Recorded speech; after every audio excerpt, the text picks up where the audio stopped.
It's like, as you say, if Darren, back it up, man. All right, so I'm not the granddad. Sorry, I just want to say that fella we was talking about, what's his name?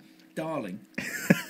He was the fella's granddad. It wasn't his nephew. Now, knob off. Well, you've got a funny story. Well, you tell about the camper van playing chicken. Well, I don't know the whole story, so you can clear this up for us. Am I on? Hello. Yeah, of course. Right. Right. I was speaking to our drummer on the way back. We had a gig last night at the Bedford, and But at Granville. yeah, John Graham, yeah. He's in the back of the car, and he was talking to us about when he used to do some touring with you. And apparently, you turned up at his house with a band in a little minivan. And you know, down all them country roads. Mm-hmm. And he said he sparked something there, didn't it? Yeah, man, I'll tell you, the whites of his eyes. Isn't it? Yeah. Basically, we're going along the whatever. Anyway, this sort of pretty bit of a main road with grass verges either side of it, but still, it was a main road. And there was this car in front of it. It was like a proper, something like I don't know, an Austin. Yeah. Really vintage, a pokey car. Yeah. No, a sort of modern one. Oh, like really? It might have even been a Jaguar, but oh, sure.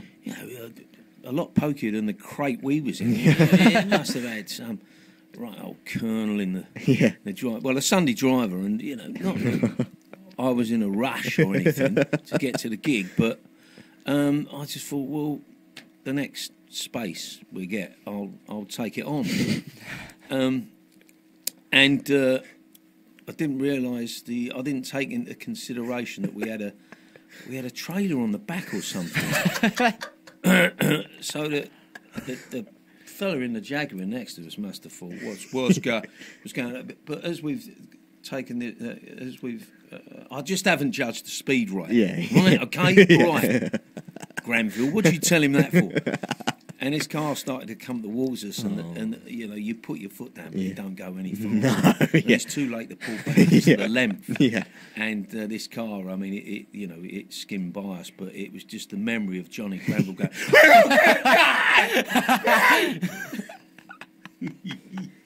But he'd live to fight another day. Yeah, he's still with us. He's all right.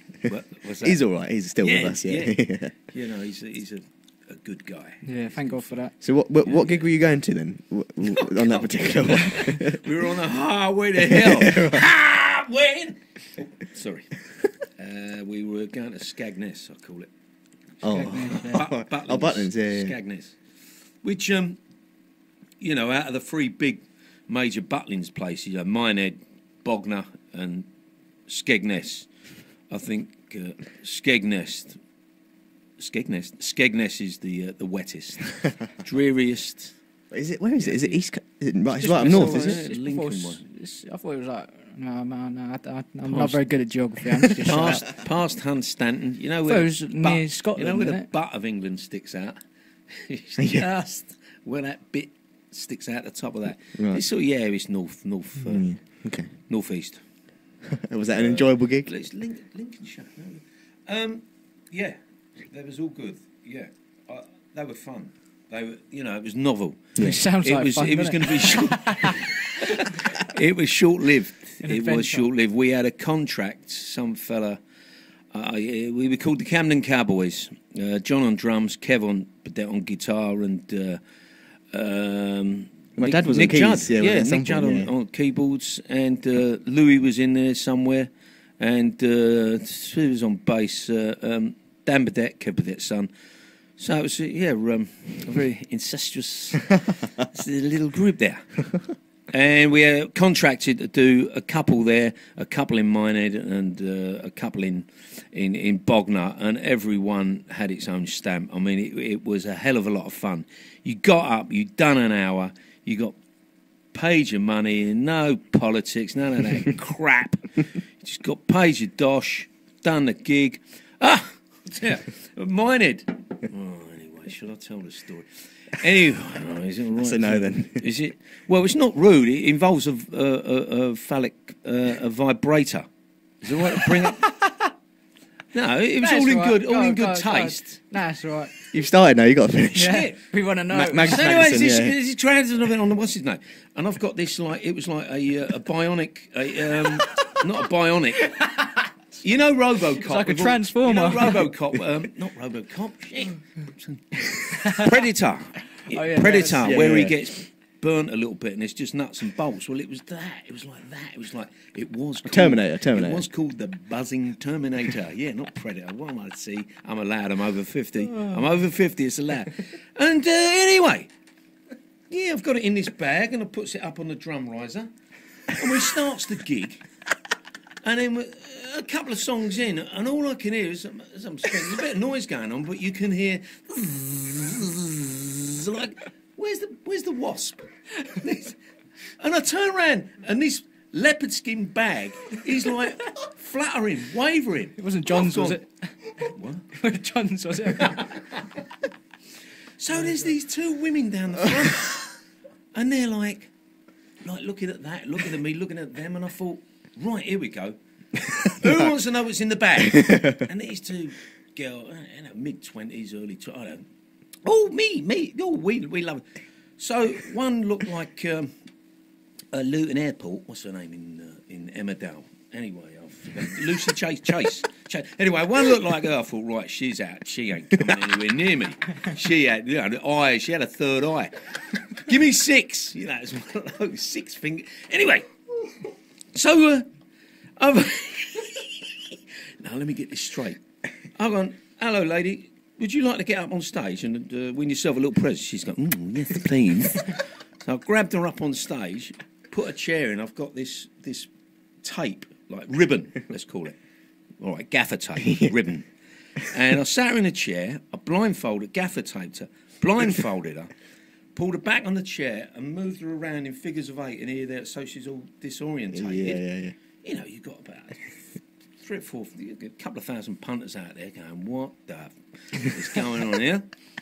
And then I attempts, gets the Terminator out of the bag, puts it on Ultra Boost, and it starts sort of wobbling, like lighting up, all sparklers coming out of it type thing.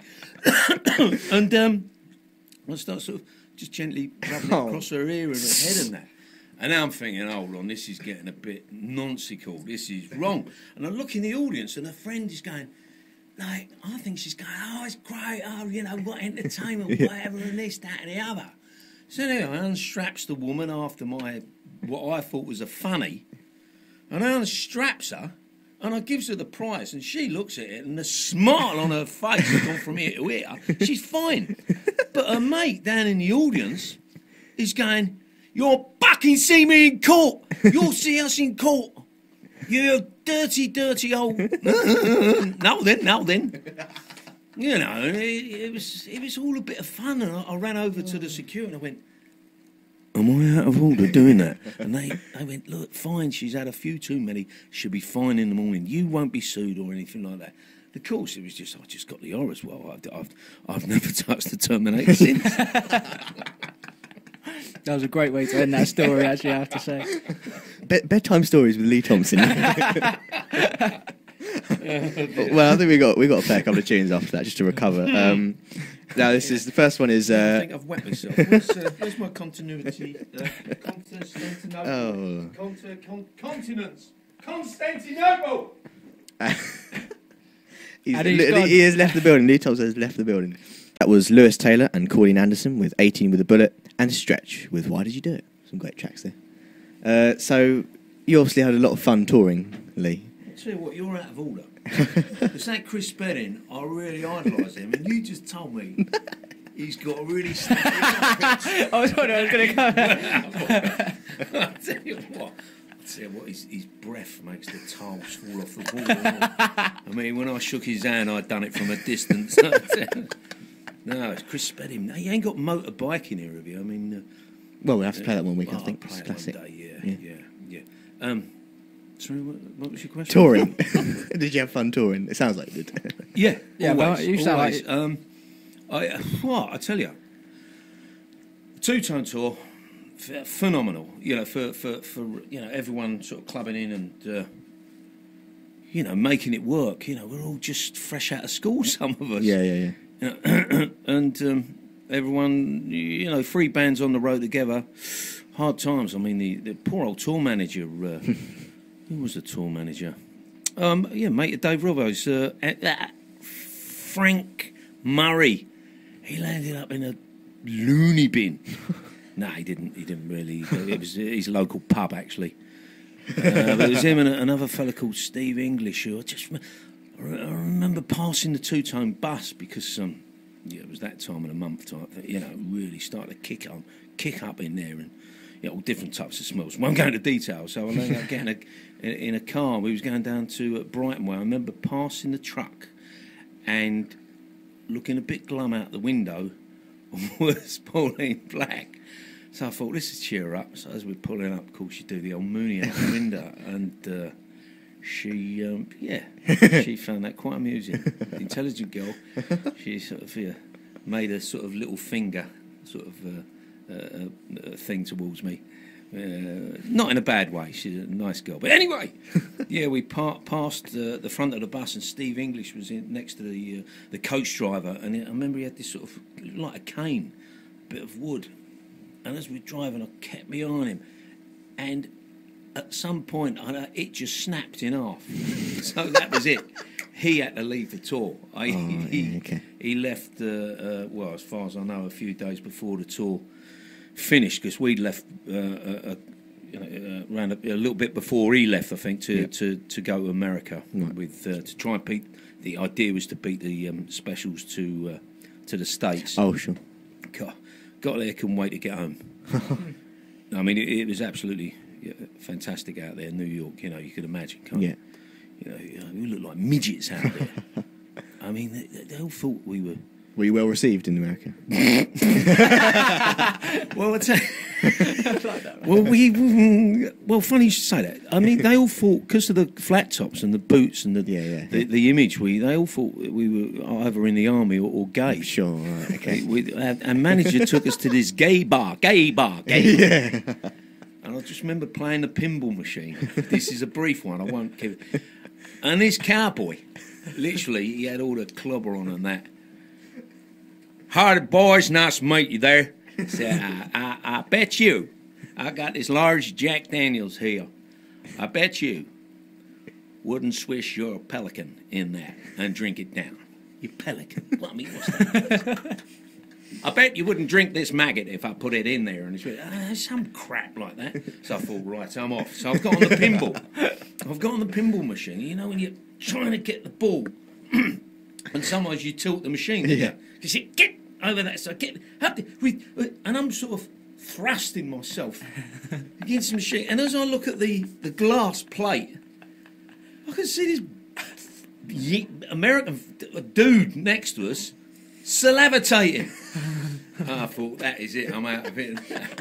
That is it, I'm out of it. Anyway, why did I tell you that story? We were like, midgets. I remember standing by a manhole cover. And there's a famous picture by Jill Felmanowski of all the Madness boys leaning up against, on each other's shoulders up against the wall, and in front of us is this manhole cover. And it is the size of a sort of, I don't know, an oil tanker. The round part of the end of an oil tanker or something. And, where was we? Fantastic America. All the first ones are the best, aren't they? New York, I thought that was fantastic. When I got to Los Angeles, we thought that was even better. But then we soon got bored of that. It was just a Dust Bowl type of thing. So it was great to get back to New York. But we didn't spend more than 2 or 3 weeks out there because we longed for our PG tips. Yes. And Suggs was asked to sing like an American, my girl's married to me, and he thought, no way. But on the question of, let's backtrack. I think this last tour was probably the best since the Two-Tone tour. Oh, really? Everybody's been pretty pro because we've all, I mean, how we're still. I don't know. I really don't know. But this last tour, we all had a sort of bit of a pep talk, and everyone was right on the money. Mm-hmm. Fantastic production, the whole team, the road crew. Dave Lawrence, who's our tour manager, really, he was going to cut a few corners here and there, which would have meant that they would have had to kip on the beach. Nice. Or take a 10. I ain't having that. It's not good for morale. There might have been a mutiny. So, everyone was just up and buzzing, and we spent a few quid, on this time, and it was done, very good. The whole production, the whole team done very good. Yeah, I saw you at the Isle of Wight actually, because we played there, didn't we? Tony? Yeah, we did. We played on the. We played at the same time as you, unfortunately, because everyone left our stage to go and watch you. Thank you very much for that. Oh, sorry. No, I met Dad and the gang on the ferry back. Yeah. We saw you did one on the ferry back. Yeah, I stayed to have some fun, but yeah. Oh, did you see Pearl Jam as well? And stuff, yeah, I fell asleep. I got back to the town, just went straight to sleep. Man. I was with You George. slept through Pearl Jam. Yeah. Oh, that's right. A punch up with Chrissy Boy, that gig, yeah. No, not at all. Not at all. Yeah. So was the Jubilee on the top of Buckingham Palace? That must have been. That's correct. That must have been pretty incredible. The projection Again, and everything. That was another- pretty cool to watch, actually. Yeah, that must have was been the wicked best to be art. like there, Yeah. Although you probably couldn't see the projection going on, which must have been a bit upsetting. No, but no. We had to wait till we got home to see that, of course. I mean, but I met the girl that it was just her and another fella that came up with the idea. Obviously, they got loads of technicians around them, but before the gig, I sat chatting to her, and I said, "What do you do?" She said, "I'm doing the designs for your band, the graphics." I said, "Fantastic! How many?" Had a chat about it. There's two people that actually done it, myself and my colleague. And, of course, there's loads of technicians around and this, that and the other to make it happen. She said, "But can I ask you, Kylie Minogue's over there, would you mind asking her for her autograph?" And she had loads of people and, Minogue had all her team around her. And I was like, not a problem. But a few minutes later, after we chatted and that, and she finished doing her interview, Kylie Minogue, my bottle went. I couldn't ask her. I just looked and I melted. I melted. What a plonk. And as she's walked off, I thought, right, I've got to catch her up. Yeah. I mean, if this girl has done this for us at the, graphic, and I said I'd get it, and come on, don't wobble now, Tomo, don't wobble now. And by the time I got to the end of this canopy where you take a right, she was out of there. She had a silent helicopter around the corner, or drilled a hole. She just disappeared. And we were only, from here to there, Wow. 20, 30 feet away from her. And so that moment went. So I'd like to apologise to Felicity Borgondolia for not being able to get that autograph for you. Or maybe next time we're up on the roof, I'll try and get that for you. Yeah. No, I was a bit, that was a bit, gutting that I didn't do that for her after what she'd done for us. But that was, phenomenal. You see the beacon of hope over there, St. Paul's and the wheel there and various landmarks. And, never to be repeated. I mean, as soon as we finished, we were rushed downstairs, down into the basement. The staircase was like a really tiny spiral type thing. The next minute, we're in the basement, and there's all these sort of vaulted walls and catacombs and this, that, and the other. And we were rushed there, and we comes up for air there, and we rushed into this room. And next minute, we've got to be there in time for the Queen to shake her hand. And there's Robbie Williams over there. Robbie, kiss a kiss. And I'm kissing him. What are you doing? What are you? What do I think I am? Who does he think he is? How dare he kiss my royal lips? So anyway, we stood into an old Elton John's. That's it. I'll start a really name drop here. But Elton John went to come towards my side of the stage. I said, "Sorry, Sir Elton, you can't come this way." And I flashed him my pass. Security. And he pinched us on the cheek and went, "Get out of my way, you cheeky little bugger." And wandered off. And that was my claim. Meeting Stevie Wonder in the toilet, that was a weird one. That was a weird one, because Stevie Wonder's chatting. I don't know it's Stevie Wonder because I walked in there and there's a couple of fellas in this cube. What? So you don't know what's going on here. And of course, it's his minder to make guides. Percy points Percy to the porcelain, and yeah. So when he came out, I mean, not when he comes out, of course, I'm like, Stevie, you've made a happy man very old. No, I am privileged. He went to shake my hand. I said, wash your hands first, though, Stevie. No, it's yeah, but that was the most embarrassing thing. Was the Queen comes over, shakes her hand. Gary Barlow says this, and then Kylie Minogue saying, "Oh, this is the man Madness," and Barlow go, "Yes, he's the saxophonist from Madness," and he's and I just couldn't contain myself. Now, it's kids. How it works is you don't speak to the Queen. No, you have to be invited. She has to speak first. She has to initiate it. Yeah. I've just sobby bollocks. I've just gone, Mum, leant forward, Mum, we can now retire gracefully. And with that, she looked up and walked off. And I was like, Mum, not you, Mum, me, us, we can retire gracefully. And I think, that was probably she was like, right, you cheeky, speak to me without permission. And, but that was the most embarrassing thing. Another high point was in the little golf buggies we had. Elton John, we were getting bashed up the back. Someone was going into the back of us with a golf bug, and as I've looked closer through the glass thing, it's Elton John grabbing the wheel of the driver's car, putting his foot on the accelerator. I thought, Sir Elton, you immature little gat. And he's we're all kids at heart, aren't we? Anyway, enough of this bloody palace stuff. Another tune. What do you fancy? We got another Skull tune. Josephine, maybe? Oh, yeah, the vocal track. Yeah, let's see how this sounds. Blast. Yeah, Josephine. Unmixed. Well, mixed, but not mastered.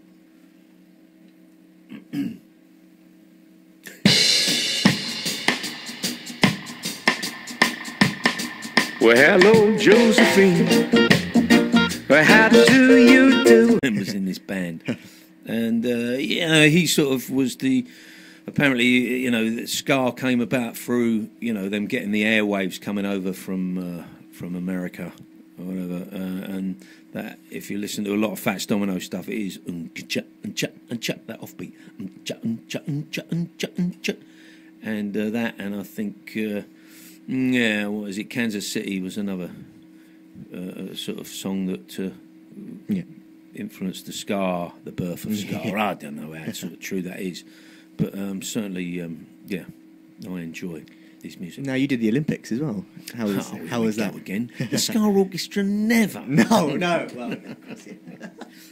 Well, yes. Fantastic. Was that fun? Yeah, really good. One Direction. Had a photo tank without that mob. They was on the truck next to us. Theirs broke down, so I thought, well, this is time for a photo call. Had a pair of Union Jack briefs on. Thong, looked more like a thong. A fat around my thighs. Had a photo tank with them. Nice, lovely bunch of boys. Didn't have a clue who they were, but lovely bunch of boys. Lovely haircuts, lovely. Tried to buy a bit off them. Just I don't know. It's like a whirlwind stuff, isn't it? Did you meet the Spice Girls? Scary was the only one. Oh, really? Yeah, absolutely gorgeous. No, even Liam Gallagher. All right, Liam. He's okay. It's all the press he gets and that, and well, I'm sure. Yeah, he is Mr. Rock and Roller, but it's humble when he's. Not he's all a publicity thing. Yeah, it's all for the press. Yeah. I had a kilt on. I had myself a kilt on. And another thing, it was great to Bedders came back for both. He's been on a sabbatical at basis for a couple of years, and now he came back for those two events, and rightly so. Mm-hmm. You can't miss that. No. And he may be doing some future stuff with the Maddie boys, but at the moment he's leaving his options open. I had this kilt on, and it had like a George Cross on it, and I put it on in the rehearsal for the dress rehearsal that we done at midday or whenever it was, and I don't know. I was told to by the people upstairs to take one of the strips off, one of the red stripes. So I'm like, what? So you've got like a strip? So I said, no, I'd rather not wear it. Wear it at all. It's just a line going down here. So or across. So what we came to an agreement that because it might upset the Scottish and the Welsh, which I don't want to upset. I don't want to upset anyone. I'm a man of the people. The people's fault emergency. The man from the AA. So what we've done is we put a Union Jack at the bottom. Well, we took a strip off going across. Yeah. Put a Union Jack at the strip going down rather. Put a Union Jack at the bottom, cover the Union Jack at the top, and everybody's a winner. Everybody's happy. And I do remember, again, the harnesses have moved on a long way from when they were big chunks of leather and nuts and bolts. To nothing at all. And it's light as a feather, it's Velcro, it's nylon. I do love a bit of nylon. And it's just... and it's off and it's on. It's just a wire. They've got to find a thicker wire because they just won't carry it. We snapped 3. No, only jesting. But yeah, that's a long story. We had I could go on till teeth fall out. We was in Bordeaux with the Scar Orchestra doing a gig there, the Reggae Sun Festival Splash, with Holly Cook, who was on there amongst other. Lee Perry was down, Toots and the Mates. A fantastic gig, could go on forever, but I had to be back at the Olympic grounds to do a rehearsal on the 5th of August, and the gig was in Bordeaux was on the 4th, so we literally, as I got off stage, I had to jump in a car, shoot up, the only way to do it that time of night, other than a private helicopter, Madge weren't paying for that. It's not in the budget, Madge. Well, not Madge, the Olympics was a thing, ting dong. And got on in Paris, dropped the car off on the car, on the ferry, on the train, on the plane, on the boat, on the skis.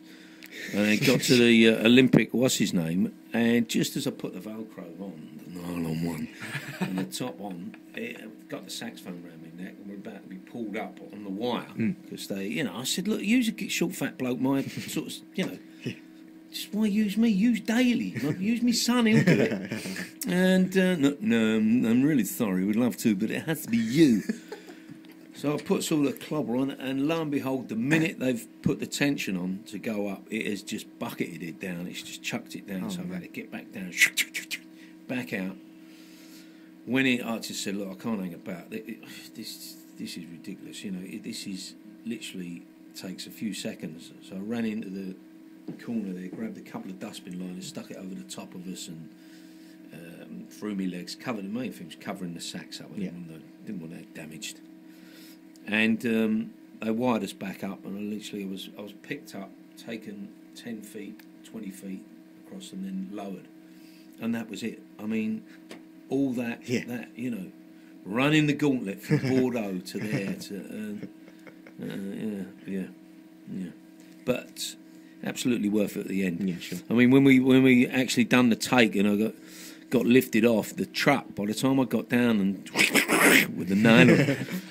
They actually still had. By the time they unhooked us, I'm sort of running, trying to catch up with the truck, which all the band are still playing on and that. And I couldn't keep up. It was like that thing from the Great Escape, where he's running behind the train.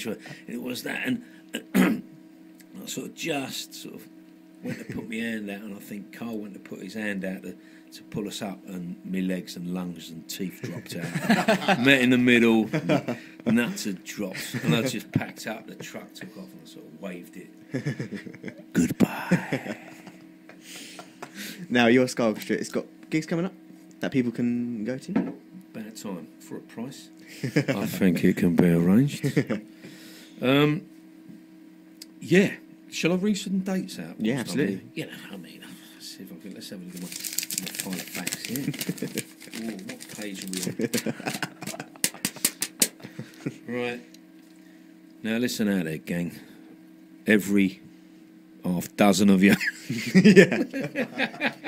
All the people who know already. Well, that's 6. Okay, you 3. You're on my guest list.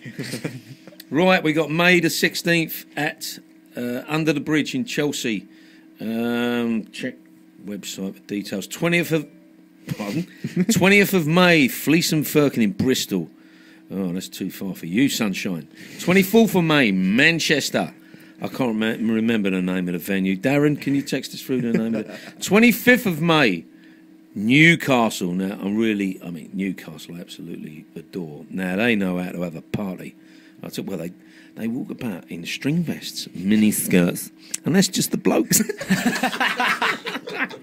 No, they can brave this weather. I tell you, this is like the tropics down here compared to up there. I tell you.